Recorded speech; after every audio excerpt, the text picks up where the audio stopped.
ทางเมืองหาดทรายฟง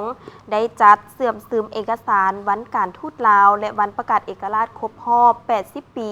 เพื่อให้รับรู้ความสำคัญและประวัติความเป็นมาของวันดังกล่าว ซึ่งมีต้นกำเนิดและติดพันกับการขยายตัวทางด้านประวัติศาสตร์ของชาติลาวแต่ละระยะ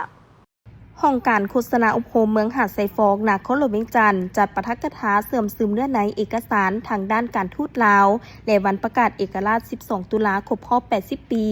โดยการนำเสนอของทานบัวไซลุนวงศาประธานกฎกาภาครัฐเมืองหาดทรายฟงโดยมีหัวหน้าห้องการพนักงานและการจัดตั้งจากบ้านเขาห่วม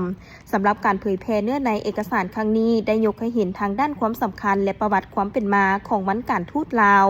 ซึ่งมีต้นกำเนิดและติดพันกับการขยายตัวทางด้านประวัติศาสตร์ของชาติลาวในแต่ละระยะถึงจะบ่มีนโยบายการต่างประเทศของตนในเมื่อก่อนอันเป็นพื้นฐานให้แก่การดำเนินการทูตแต่การในสมัยบูฮานของลาวแม้นกำเนิดมาจากกระบวนการต่อสู้เพื่อผลประโยชน์ของชาติเป็นหลัก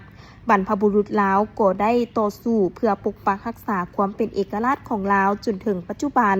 ซึ่งมีผืนแผ่นดินอันครบถ้วนมีประเพณีวัฒนธรรมและก็มีตัวหนังสือที่บ่งบอกความเป็นลาวนับแต่ปี 1930 เป็นต้นมา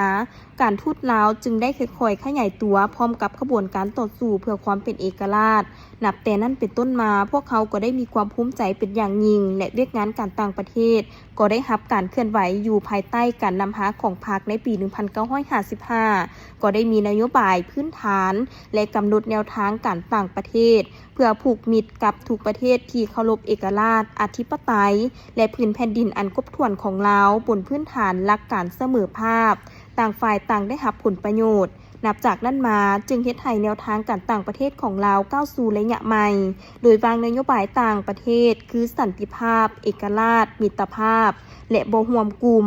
ซึ่งนโยบายดังกล่าวไม่ได้สอดคล้องกับสภาพการตัวจริงในระยะนั้นพอมาฮอดปี 1982 จึงได้วางแนวทางการต่างประเทศคือสันติภาพเอกราชมิตรภาพและสังคมนิยม